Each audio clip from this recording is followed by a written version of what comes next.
सगळीकडे नगर परिषदेच्या निवडणुकीचा धुराळा सुरू आहे, पण या निवडणुकीच्या प्रचारात दक्षिण सोलापूरचे आमदार सुभाष देशमुख दिसले नाहीत।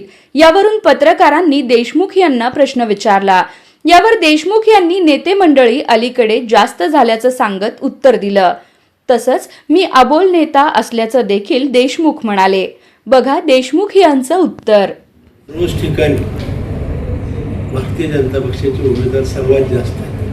नगराध्यक्ष पद असतील किंवा नगरसेवक असतील, त्याच्यामुळं सोलापूर जिल्हा हा भाजपमय होता असं मला वाटतं। पण काही ठिकाणी लोकांमध्ये गैरसमज आहे की असं झालं तसं झालं, गैरसमजातून संघर्ष होत आहेत। आता सांगोल्यामध्ये जे लोक तुमच्यासोबत होते मागच्या वेळी आता ते रडतायत ते, पण असं का भाजप सोडल्यावर लोकांना रडू येत आहे?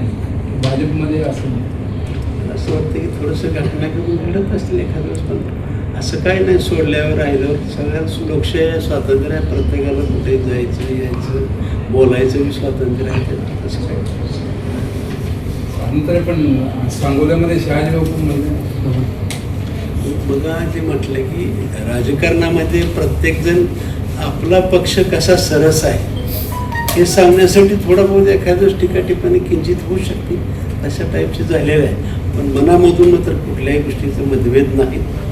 परत एकदा ते जोमानं राज्याच्या विकासासाठी जातात। पण असं काय झालं बापू की तुम्ही नगर परिषदेमध्ये कुठेही निवडणुकीच्या प्रचारात दिसलं नाही? असं काही झालं किंवा तुम्ही दरवेळी दिसायचे किंवा तुम्ही माढ्यामध्ये निवडणूक लढवलं, सांगोला असेल, अकलूज असेल, असं काही तुम्हाला काही बोलवलं नाही का तुम्ही गेला नाही? मला असं वाटतं की नेते मंडळी खूप झालेत, आता नवीन लोकांना संधी दिली पाहिजे। जे खरे वक्ते आहेत वक्त्यांना संधी दिली पाहिजे। आमच्यासारखे अबोल माणसं भाषण करू शकत नसतात, त्याच्यामुळं पण अबोल असेल तरी मतदानाचा गट्टा जो असतो तो लोकमंडळ किंवा बापू म्हणून असतो।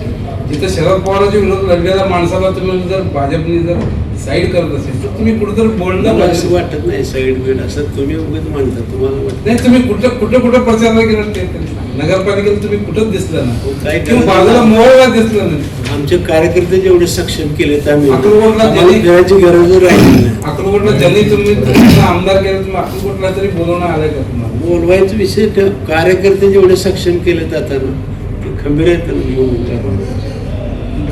स्वतःहून जायला पाहिजे पक्षाचा उमेदवार उभारले। अरे मी सगळ्या कार्यकर्त्याला पाठवतो ना, आमचे कार्यकर्ते सक्षम आहेत। बाप्पू आपला नारा काय असेल? उत्तर मध्ये जायला